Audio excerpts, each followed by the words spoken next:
What do you think is a suitable amount for us to give to? Minimum of 100 grand a year, minimum. The Conservative Party fundraiser Peter Cruddas thought he was talking to a couple of wealth fund managers anxious to establish close links with the British Prime Minister. If you're just going to give 10 grand a year, then it ain't going to open up for you. But for a donation of £250,000, that's nearly $400,000, he was offering a lot. When we talk about your donations, the first thing we want to do is get you at the Cameron and Osborne dinners. And in fact, some of our bigger donors have been for dinner in number 10 Downing Street, in the Prime Minister's private apartment with Samantha.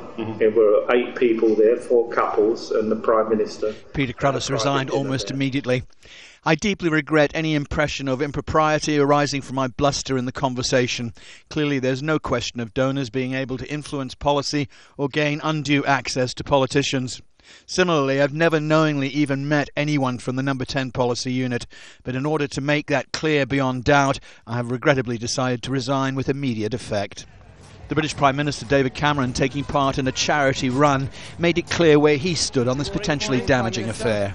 Well, look, what happened is completely unacceptable. This is not the way that we raise money in the Conservative Party. It shouldn't have happened. It's quite right that Peter Cruddas has resigned. I'll make sure there's a proper party inquiry to make sure this can't happen again.